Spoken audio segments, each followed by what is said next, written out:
అంటే గాంధీ గారితో మాట్లాడాలి సార్ ఉన్నారా? నేను గాంధీ నుంచి మాట్లాడుతున్నానండి.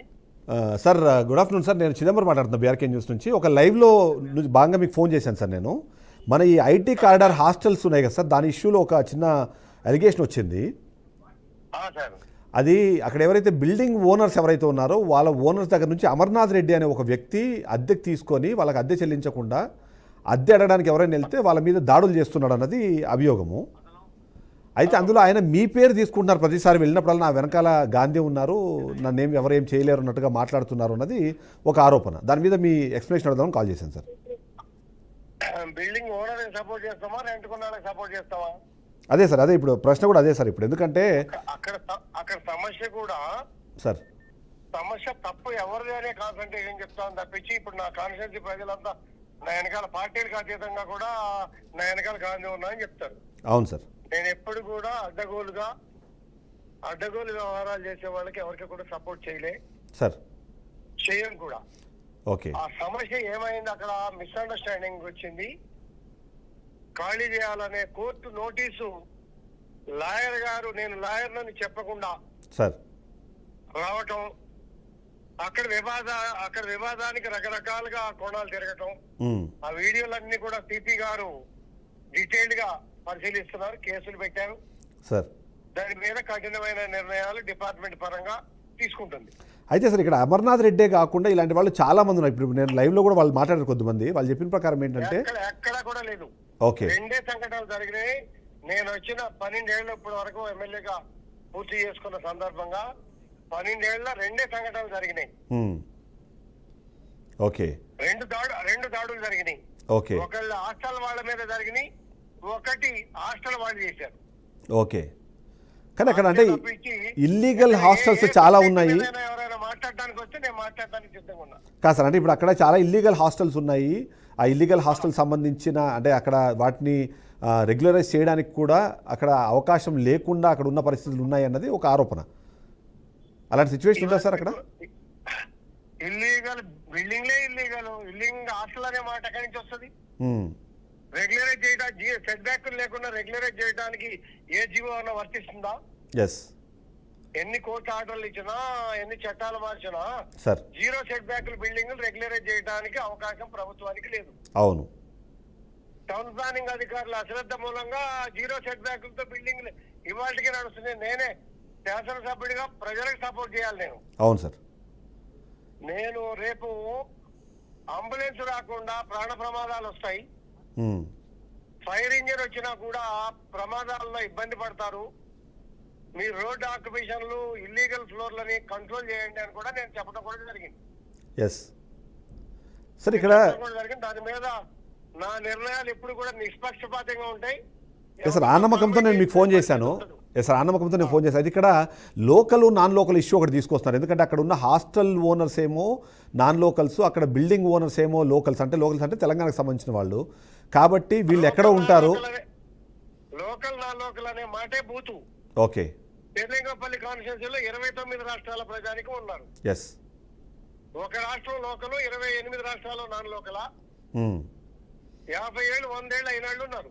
అయితే అక్కడ అంటే ఓనర్లు ఇక్కడ స్థానికంగా ఉండరు కాబట్టి, వీళ్ళు ఎవరైతే హాస్టల్ ఓనర్లు ఉన్నారో వాళ్ళు స్థానికంగా ఉంటున్నారు కాబట్టి ఈ పరిస్థితి ఉంది అన్నది ఒక మాట. మేము కొంచెం సమన్వయం చేసుకోవాల్సిన బాధ్యత మా మీద ఉంది సార్. అన్ని రాష్ట్రాల నుంచి మన పిల్లలు కూడా తల్లిదండ్రులు గ్రామాల్లో ఉంటే ఐటీ ఉద్యోగాలు చేస్తా ఉన్నారు, హాస్టల్స్ ఉంటా ఉన్నారు. మేము కానీ ప్రభుత్వం కానీ అలాగే గతంలో ఉన్నటువంటి ఐటీ సెక్రటరీ గారు, chief secretary, IT principal secretary గారు కానీ వీటన్నిటిని కూడా గతంలో కోఆర్డినేషన్ చేసాం, ఇప్పటికీ కూడా కోఆర్డినేషన్ చేస్తున్నాం. ఏదైనా ఇష్యూ వస్తే కూడా వాటి మీద డీటెయిల్డ్ గా డెప్త్ వెళ్ళి తప్పు ఒప్పులు కూడా మాట్లాడి సమన్వయం చేసి భవిష్యత్తులో ఇటువంటివి రాకుండా కూడా మేము మాట్లాడిన సందర్భాలు చాలా కూడా ఉన్నాయి సార్. సిపి గారి లెవెల్లో, ఏసీపీ గారి లెవెల్లో, డీసీపీ గారి లెవెల్లో కూడా పోలీస్ అధికారులు, మేము, ప్రిన్సిపల్ సెక్రటరీ గారు కూడా కూర్చొని మాట్లాడి సమన్వయం చేసిన సందర్భాలు ఉన్నాయి. రేట్లు పెంచితే కూడా తగ్గించి, కరోనా మూమెంట్ లో కూడా 30% రెంట్లు ఇవ్వద్దు అని చెప్పి సెంట్రల్ గవర్నమెంట్ జీవో వచ్చినా 30% రెంట్లు ఇచ్చి సెటిల్ చేసి ఇద్దరిని సమన్వయం చేసి మంచి వాతావరణం కూడా తీసుకొచ్చాం గతంలో. కానీ సార్ ఇప్పుడు వీళ్ళు అసోసియేషన్ అనేది ఒకటి ఫామ్ చేసుకొని దాని ద్వారానే ఇట్లాంటి కార్యకలాపాలు పాల్పడుతున్నారు అన్నది ఒక మెయిన్ అంటే అలిగేషన్ అక్కడ. ఇక్కడ అసోసియేషన్ ఫామ్ చేసుకున్నారు, ఎవరిని వస్తే దాదాపుగా 40 మంది వచ్చి దాడి చేసినట్టు కూడా విజువల్స్ కూడా మీరు మేబీ చూసుండొచ్చు. మీరు కూడా దాదాపుగా 40 మంది ఆ చుట్టుపక్కల ఉన్న హాస్టల్ ఓనర్స్ అందరూ వచ్చి ఆ ఓనర్స్ మీద పడి వాళ్ళ మీద దాడికి వెళ్ళడము అన్నది చూస్తే ఈ అసోసియేషన్ అనే పేరుతో బెదిరింపులుగానే పాల్పడుతున్నారా? నేను ఎటు మాట్లాడినా కూడా బాగుండదు. సార్ వీడియో ఉంది, వీడియోని కాదని ఎవ్వరు కూడా డీవియేట్ చేయలేరు. ఎస్, ఆ వీడియోని డీసీపీ గారిని పర్సనల్ పర్యవేక్షణ చేసి దీని మీద క్లారిటీ తీసుకోమని చెప్పి సిపి గారు స్వయాన రాసి చెప్పి పంపించారు.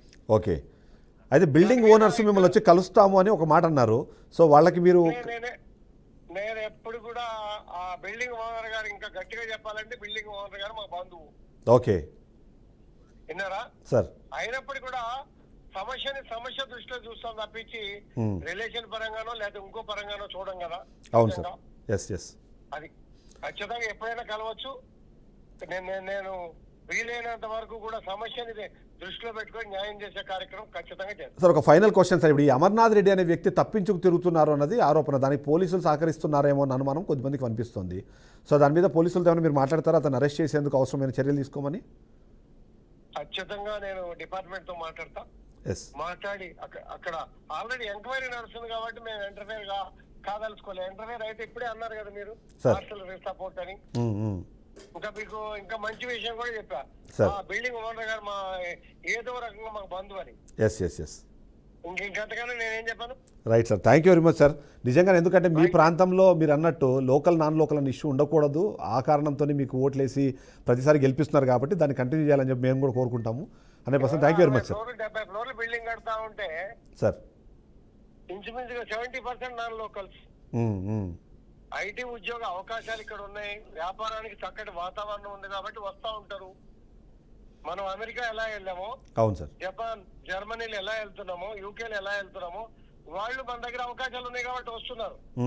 దానికి ఫీలింగ్స్ పెంచుకొని అంతా మనం ఒక కుటుంబం, ఒక గ్రామంలో ఉంటున్నాం, ఒక బస్తీలో ఉంటున్నాం, ఒక కాలనీలో ఉంటున్నాం అనే వాతావరణం కుటుంబ పరంగా చేసుకోవాలి తప్పించి లోకల్ నాన్ లోకల్ ఫీలింగ్ కూడా కరెక్ట్ కాదు. ఎస్ సార్, ఫైనల్గా ఈ ఓనర్స్ కానివ్వండి, అలాగే హాస్టల్లో నడిపే వాళ్ళకి కానివ్వండి, మీరు ఇచ్చే మెసేజ్ ఏంటి? ఎందుకంటే ఇలాంటివి మంచిది కాదు, ముఖ్యంగా మన నియోజకవర్గానికి చెడ్డ పేరు వస్తుంది, హైదరాబాద్ చెడ్డ పేరు వస్తుంది. ఆల్ హాస్టల్స్ అందరూ with police department, sanitation department, municipal department, కొంతమంది ఓనర్ ని కూడా తీసుకొని మంచి మీటింగ్ పెట్టి సమన్వయం చేసి భవిష్యత్తులో ఇటువంటి ఇష్యూస్ జరగకుండా చేస్తా. Thank you so much sir, thank you for the information. So ఇప్పటిదాకా అరకపూడి గాంధీ గారు మనతో పాటు మాట్లాడారు. నిజంగానే ఒక మంచి సమాచారం ఇచ్చే ప్రయత్నం చేశారు. ఎందుకంటే ఏదైతే ఉన్నారో అక్కడ ఎవరున్నా సరే వాళ్ళందరూ నా నియోజకవర్గ ప్రజలే కాబట్టి వాళ్ళందరినీ కాపాడుకోవాల్సిన బాధ్యత నాకు ఉంటుందంటూ కూడా మాట్లాడారు. సో ఈ విధంగా చూస్తే మాత్రం అక్కడ ఒకరిద్దరు చేస్తున్న తప్పులకు ఓవరాల్గా మొత్తం హాస్టల్ ఓనర్లందరూ కూడా ఇవాళ ఇబ్బంది పడుతున్నారు అన్నది ఒక మాట. అదే సందర్భంలో మరొక మాట మనకు ఓనర్లు చెప్పే ప్రయత్నం చేశారు. ఆ ఓనర్లు చెప్పిన దాని ప్రకారం కూడా మనకు అర్థమవుతోంది, అక్కడ కొద్దిమంది అలాంటి కార్యక్రమాలు పాల్పడుతున్నారు. హాస్టల్ ఓనర్ల పేరుతో, అసోసియేషన్ పేరుతో ఇబ్బంది పెట్టే ప్రయత్నం చేస్తారు. అమర్నాథ్ రెడ్డి ఎవరైతే ఇప్పుడు ఏదైతే పారిపోయారో లేకపోతే పోలీసులు దొరకకుండా తిరుగుతున్నారో ఆయన్ని అరెస్టు చేసేందుకు అవసరమైన చర్యలు తీసుకోమని కూడా నేను పోలీసులకి రిక్వెస్ట్ చేస్తానని మాట్లాడిన అరకపూడి గాంధీ గారి మాటలు మనం విన్నాము. మరొకసారి మధు దగ్గరికి వెళ్దాం. మధు, ఓవరాల్గా చూస్తే మాత్రం అరకపూడి గాంధీ గారు చాలా క్లియర్గా చెప్తున్నారు, అక్కడ ఇలాంటి వాటిని ఎట్టి పరిస్థితుల్లో ఎంకరేజ్ చేయము, వాటిని ఆపడానికి అవసరమైన చర్యలు తీసుకుంటామని చెప్తున్న నేపథ్యంలో ఎవరైతే మీరు మాట్లాడినప్పుడు గాంధీ గారిని కలవడానికి మేము సిద్ధంగా ఉన్నామని చెప్పిన వాళ్ళు కూడా వెళ్ళి రండి, నన్ను కలవమని చెప్పండి అని కూడా చెప్తున్నారు. ఇండైరెక్ట్గా మాకు వాళ్ళు రిలేటివ్స్ కూడా అవుతారని చెప్తున్నారు. సో ఏంటి వీళ్ళు కోరుకుంటున్న దాని ప్రకారము, ఇప్పుడు అరకపూడి గాంధీ మాట్లాడిన దాని ప్రకారము ఈ ఇష్యూ వెనకాల అరకపూడి గాంధీ లేరు, కేవలం గాంధీ పేరు చెప్పుకొని మాత్రమే కొద్దిమంది ఇలాంటి కార్యక్రమాలకు పాల్పడుతున్నది మనకు అర్థమవుతుంది.